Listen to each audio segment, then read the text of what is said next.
Começa agora o Praxis, o podcast da Fabapar. A teologia trazendo luz à vida e à prática cristã.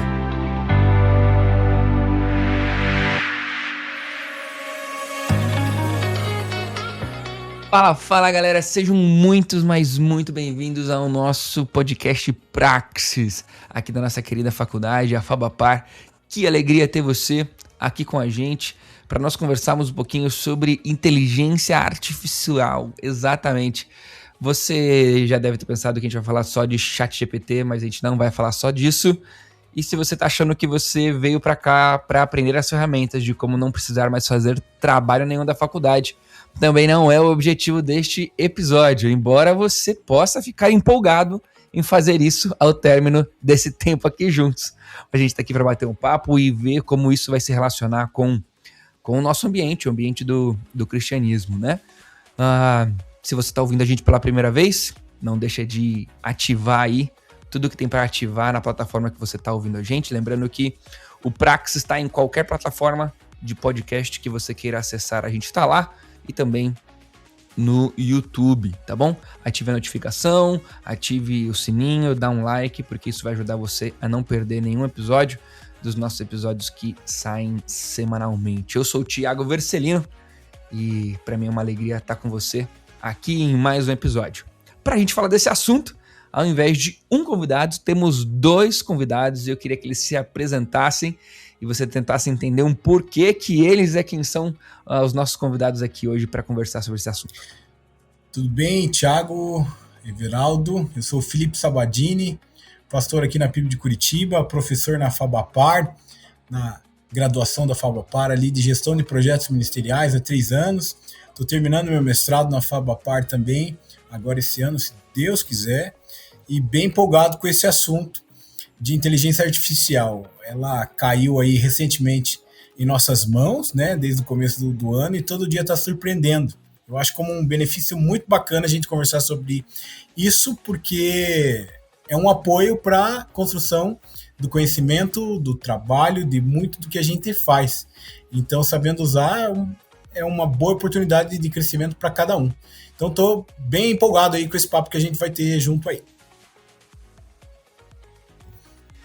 Fala galera, fala Thiago, fala Felipe, fala galera que tá ouvindo aí a gente. Eu sou o Everaldo, sou desenvolvedor de software aí, sou acadêmico de computação também, e o ponto interessante é que todo o orçamento do meu casamento vai ser feito com ChatGPT. Elisa, é brincadeira.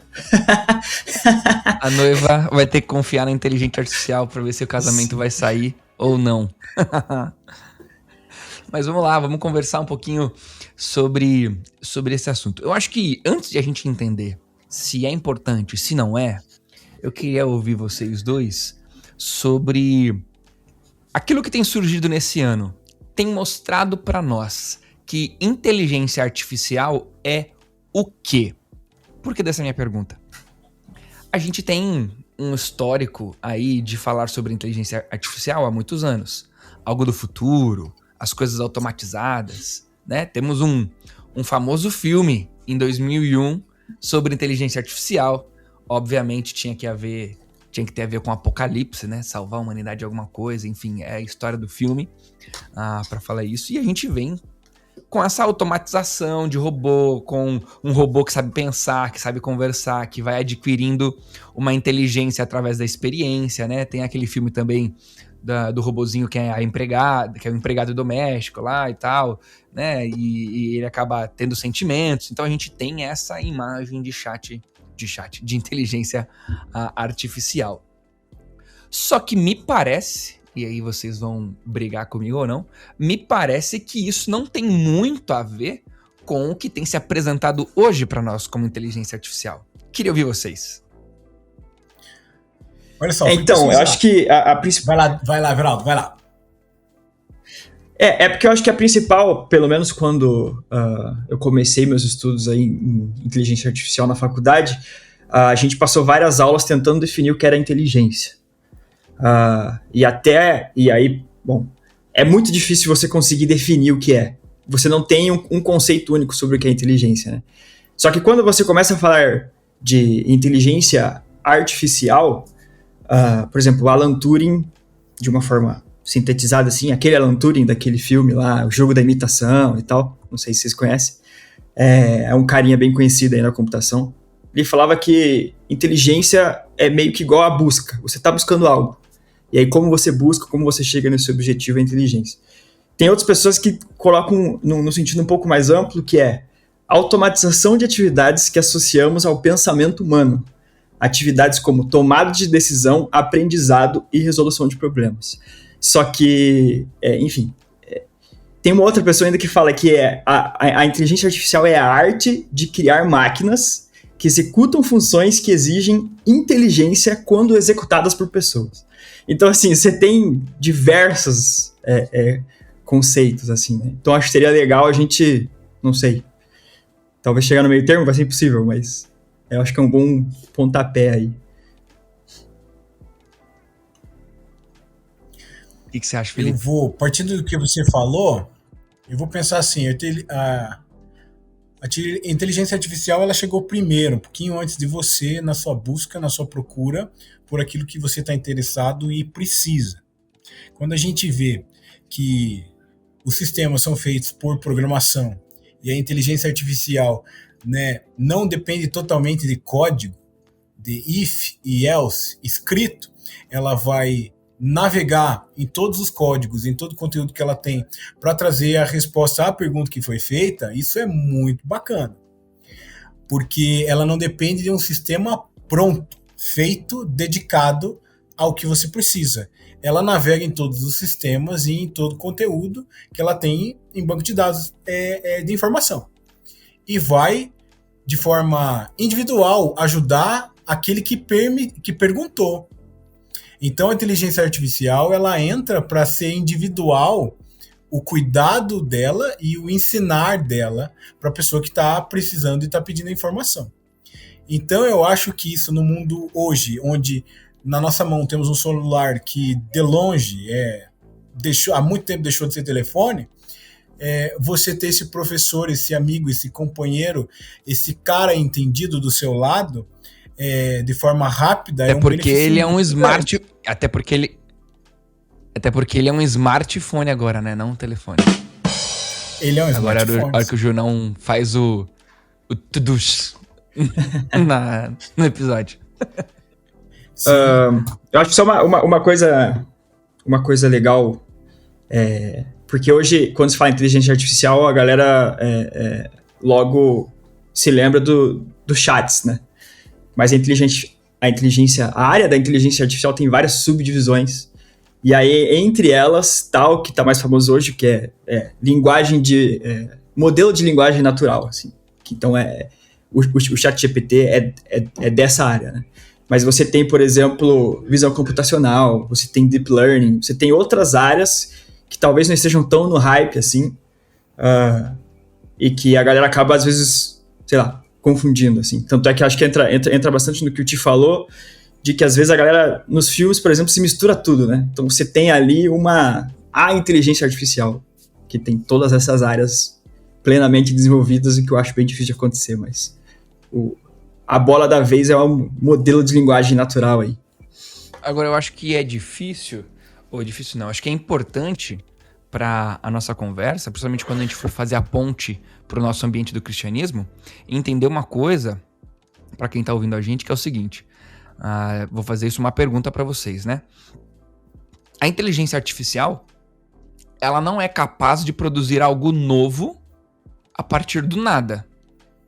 Ela pode até produzir algo novo, mas é a partir de algo que já existe. É isso? Eu tô correto? Sim.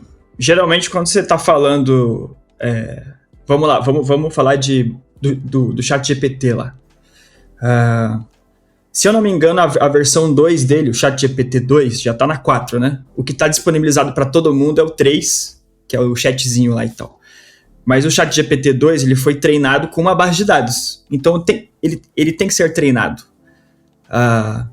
Então, como é que funciona? Acho que se você pegar teu celular e pegar o corretor, ele meio que tem uma inteligência, certo? Se você sempre fala, bom dia, eu sou o Thiago, por exemplo, se você ficar apertando na sugestão, ele vai meio que falar igual a você, né? Então pensa que o ChatGPT é mais ou menos isso, só que elevado a literalmente bilhões de parâmetros, assim, porque ela, se eu não me engano, a versão 2 foi treinada com base em comentários do Reddit, assim. Então, sim, ele precisa de uma base de treinamento, né?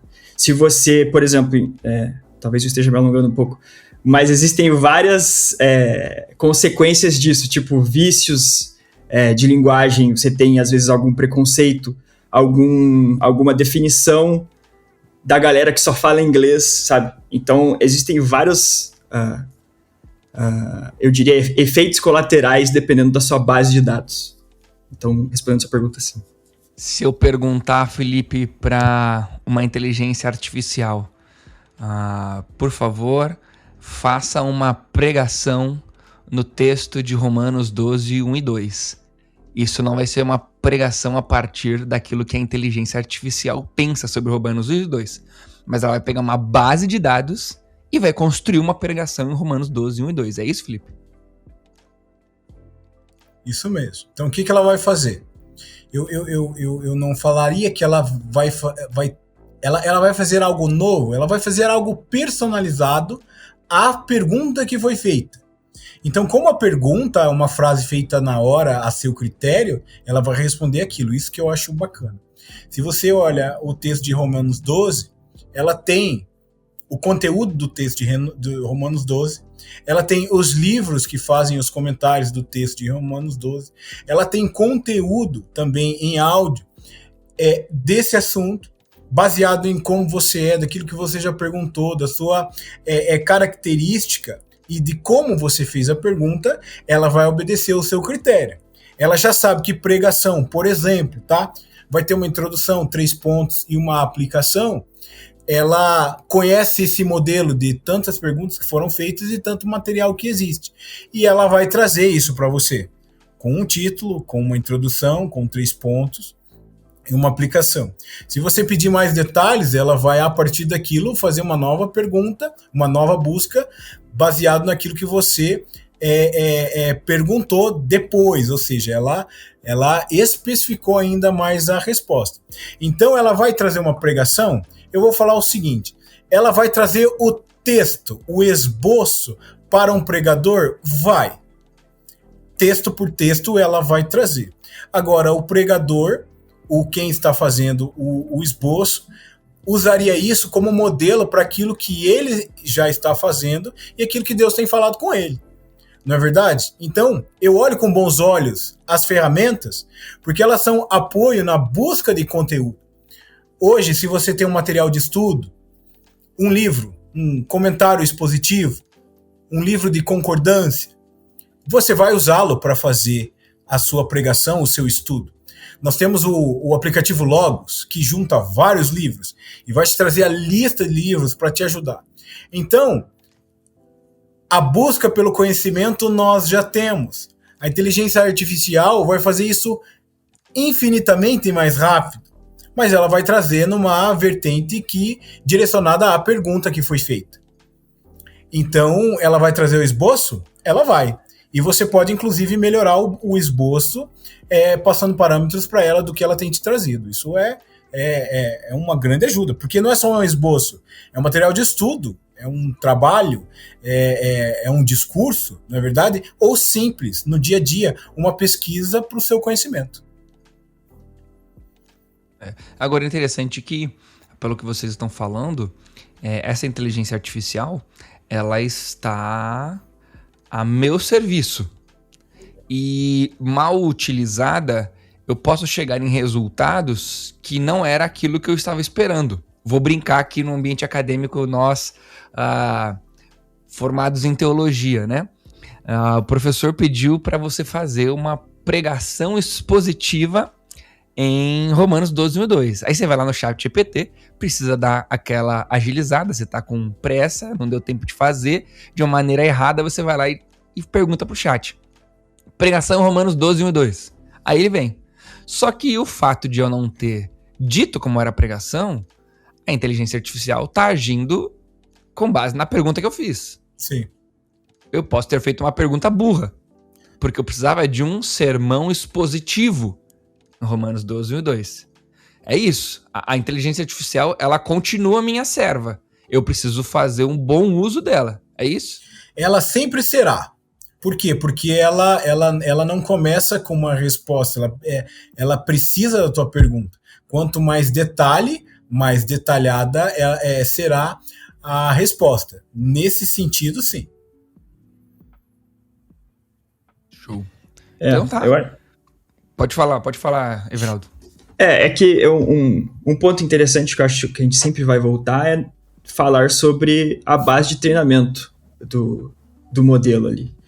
Porque o modelo de linguagem natural, ele não sabe o que é certo e o que é errado. Ele não literalmente, ele não faz um juízo de valor, porque quem faz juízo de valor é a gente, né? Não uma inteligência artificial. Então, esse teu caso que você falou aí, ele pode acontecer sim. Por exemplo, só para exemplificar um pouco essa questão que eu tomaria bastante cuidado em trabalho acadêmico. Assim. Pensa que eu treinei um modelo de linguagem natural só, sei lá, eu não lembro quem fala biscoito, é no Rio de Janeiro, né? Isso. Então vamos supor que eu peguei lá um grupo de Facebook do Rio de Janeiro e eu treinei o meu modelo de linguagem baseado nas conversas das pessoas do Rio de Janeiro.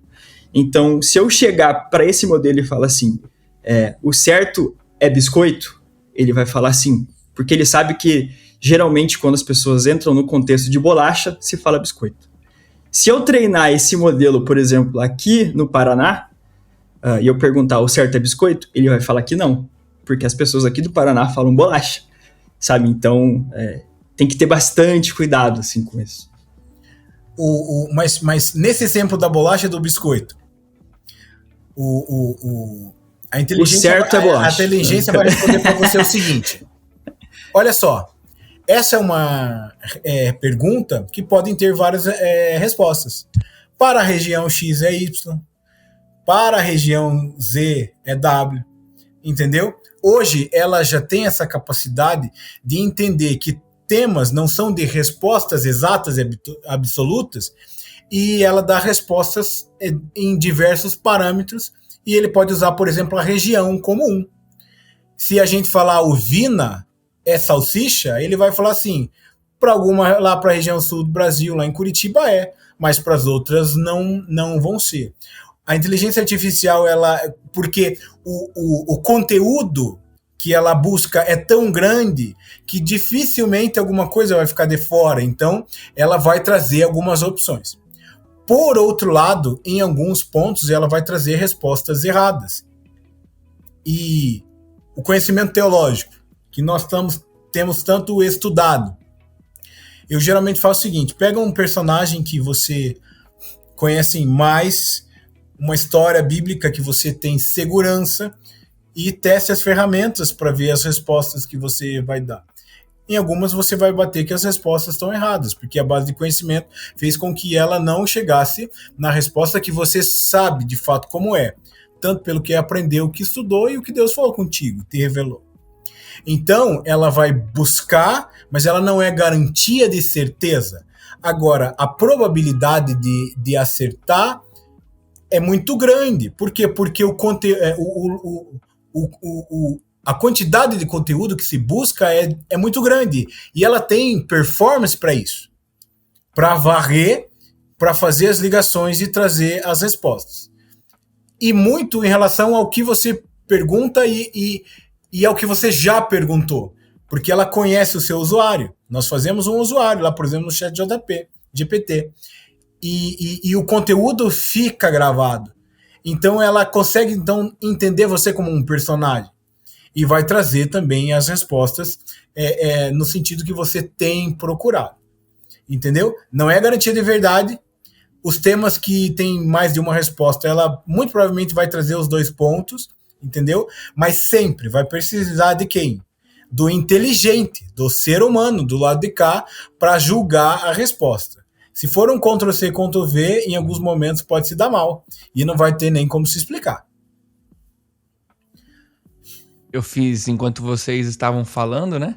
Eu fiz alguns testes aqui, não dá pra gente mostrar ao vivo, mas dá pra eu comentar aqui, né? Eu fiz 3 perguntas que envolvem um pouquinho a nossa relação como sociedade e como cristãos. As 3 perguntas que eu fiz foi: racismo é errado? Categoricamente respondeu que sim, né?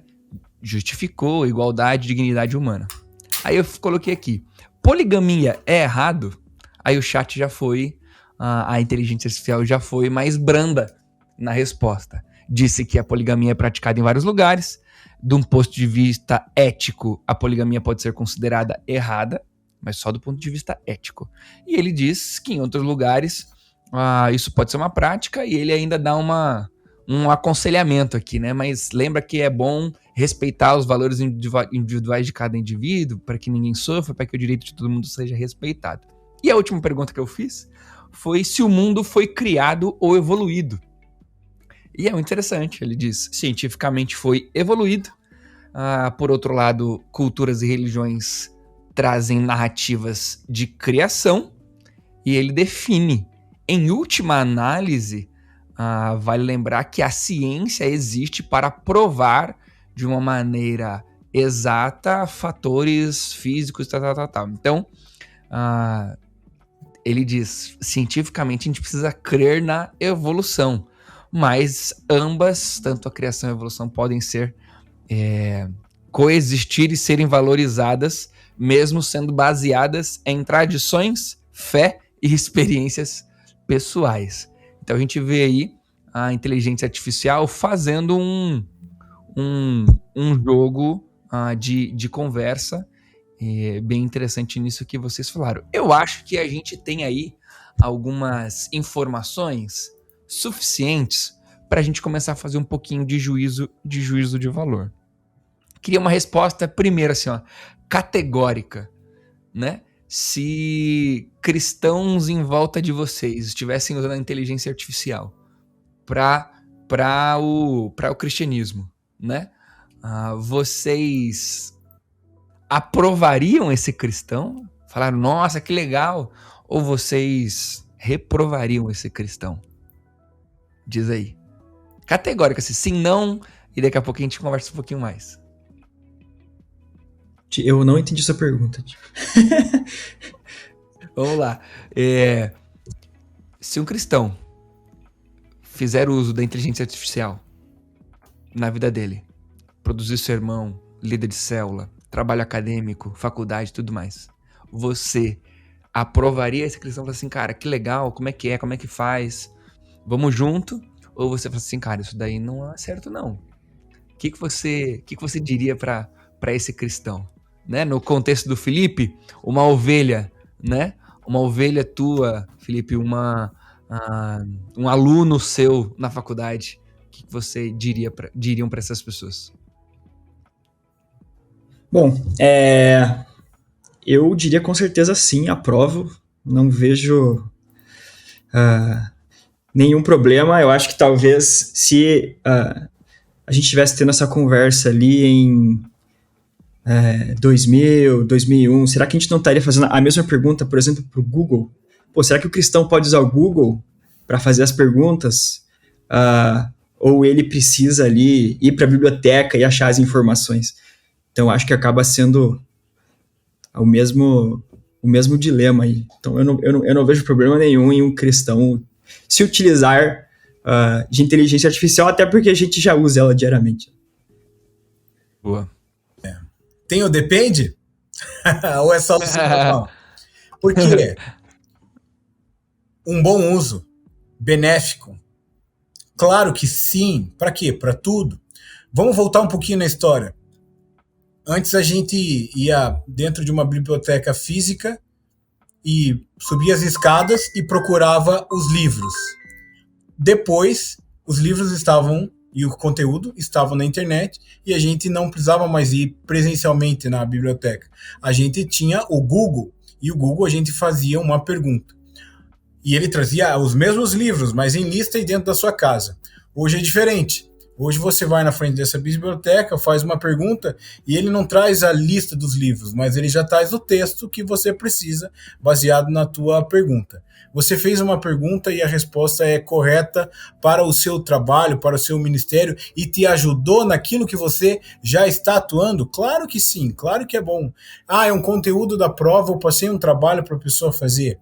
A gente vai ter que ressignificar os trabalhos que vão para casa. E até inclusive os trabalhos que se fazem em sala de aula. Vai usar? Como que não vai usar? Todos irão usar. Já estão usando muitos deles. É como o Google. Vamos então não usar mais o Google e voltar às bibliotecas, subir as escadas e ficar procurando e pedindo informação ali, sendo que ela já existe. Eu acho que a tecnologia, no decorrer da humanidade, ela sempre foi benéfica, mas depende sempre do homem fazer um bom ou mau uso dela. Pode fazer? Minha resposta, depois de explicar o meu depende de novo. Qual que vai ser teu uso? Para o bem, para abençoar, ou para o mal, para amaldiçoar? Aí vai ter o sim ou não também. Legal. Minha resposta vai ser com um exemplo. Eu estava ontem fazendo uma pesquisa para uma produção de matéria e daí eu precisava de um texto sobre a estrutura, a organização, estrutura de religiões, né? De várias religiões. Tem uma divindade, tem uma fé, tem um conjunto de práticas e normas, tem um local de reunião, não tem local de reunião e tudo mais. E eu gostei muito da abordagem que a inteligência artificial fez para mim. E daí eu falei assim, cara, eu preciso referendar isso, né? Estudei, aprendi, produzi o texto que eu precisava referendar. Aí eu peguei e perguntei novamente para a inteligência. Eu falei assim, eu preciso de um artigo sobre a organização das religiões. Pronto, o artigo veio, eu consegui acessar depois, procurei no Google o artigo, a revista acadêmica onde esse artigo estava, li o artigo que estava lá e pronto, utilizei aquele artigo para referendar aquele texto, aquela produção que eu tinha feito, né? Então, eu certamente apoiaria. Agora, vamos começar a falar um pouquinho sobre o que o uso da inteligência artificial pode trazer de ruim, tá?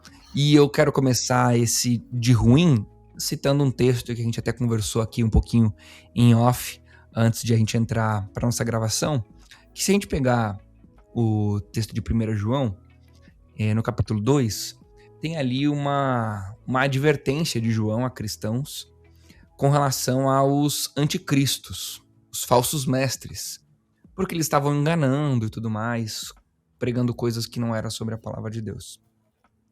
E o argumento que João usa ali, em 1 João, é o argumento de que, olha, não se preocupem, porque vocês têm o Espírito Santo. E o Espírito Santo vai ensinar vocês, vai iluminar vocês para que vocês tenham um real entendimento daquilo que é ou que não é verdadeiro sobre a palavra de Deus. Como lidar com o fato de que a Bíblia me diz que eu serei usado por ter o Espírito Santo dentro de mim e fazer perguntas para usar dentro do cristianismo a uma inteligência que não tem o Espírito Santo habitando dentro dela?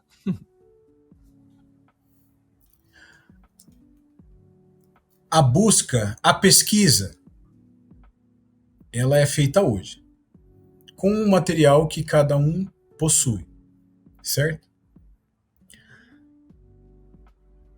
A nossa vida com Deus e o entendimento do Espírito Santo na minha vida em me ajudar discernindo aquilo que vem de Deus, aquilo que não vem de Deus, aquilo que eu faço, aquilo que eu não faço, que eu não posso fazer, sempre precisa ser a base e o norte daquilo que eu vou decidir ler para eu poder ensinar, explicar, inclusive praticar. Se o conteúdo que eu procurei e encontrei usando uma ferramenta tecnológica, eu tenho em mãos e eu uso ele depois de ter o crivo de que ele é ele foi em fonte segura para trazer a resposta, inclusive para me ajudar, isso é uma benção. Agora, se eu não souber também discernir o certo e errado da resposta que ele trouxe, ele não pode ser uma referência para o meu trabalho.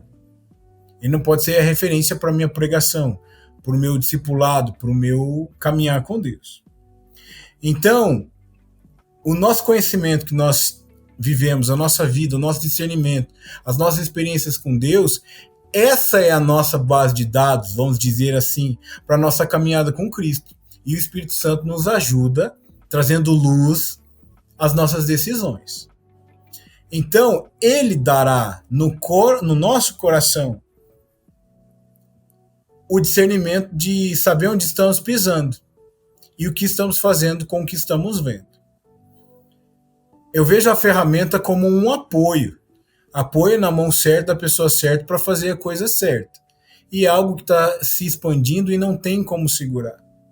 Agora, o Espírito Santo no coração sempre nos advertiu da justiça, do pecado, do juízo.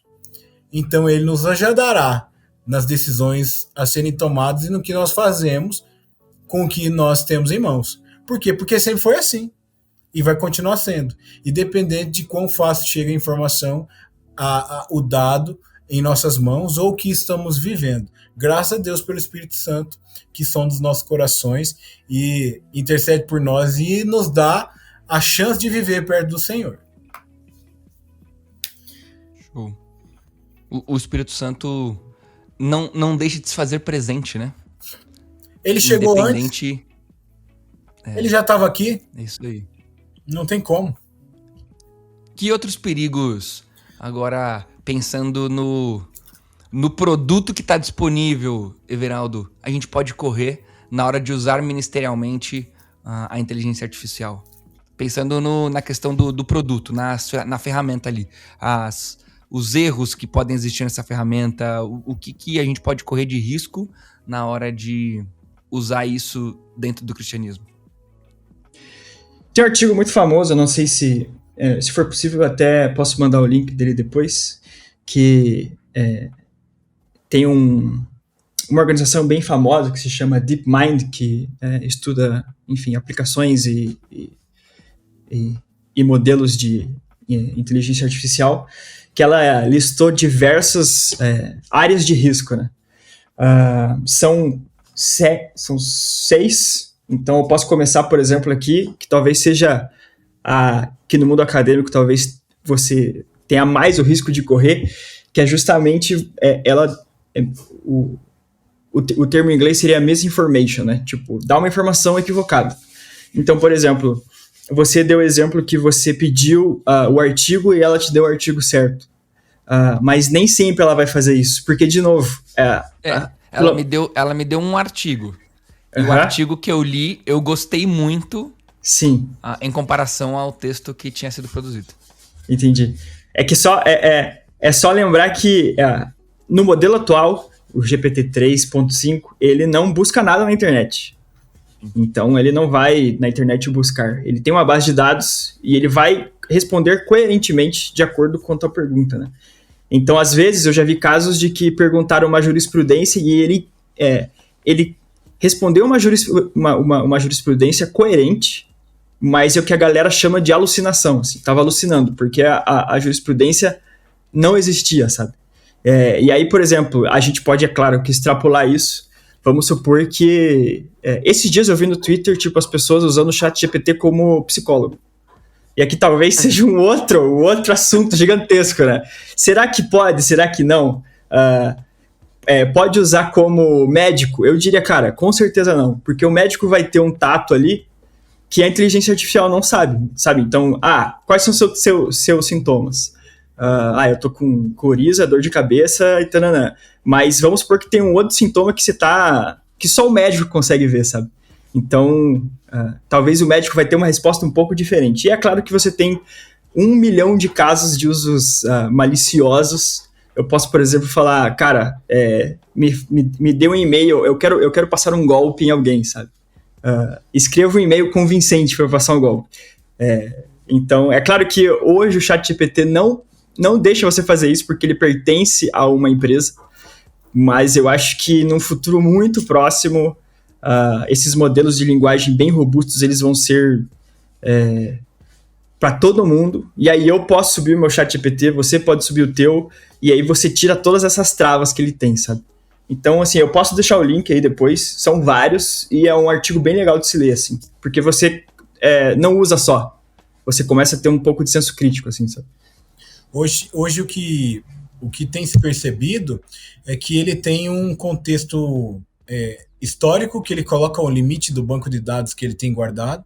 Então, essa resposta, se ele não sabe, porque também ela foi extraída, ela aconteceu depois do que ele tem no banco de dados, mas ele tem a ética. Se você faz as perguntas que são fora da ética, ele faz essa interpretação, desaconselha e não responde. Então, esses conceitos mínimos para o bem da humanidade, com certeza. E a ética, ele já está imbuído, entendeu? A inteligência, ela passa por esse parâmetro moral também, sabe? Mas é passível de burlar, né? Porque, de novo, ela vai tentar ser coerente com a tua entrada. Então, por exemplo, eu não sei agora, mas eu testei uma vez de eu fingir que eu estava escrevendo o roteiro de um filme e perguntar, por exemplo, como eu posso esconder um corpo? E me respondeu. Então, depende de como você passa essa informação para ele, entendeu? Ele vai tentar ser coerente, porque, de novo, uma inteligência artificial ela não sabe o que é errado e o que é certo, e aí, consequentemente, ela não tem moral. É a gente que passa para ela e não o contrário, assim. Uau, esse papo dá pra gente ir muito, mas muito, muito longe, mas eu acho que é o que a gente tem sinalizado bem aqui, é que assim como qualquer ferramenta, ela precisa ser encarada como uma ferramenta, né? E não como uma solução, né? Lembro, voltando para o ambiente eclesiástico, né?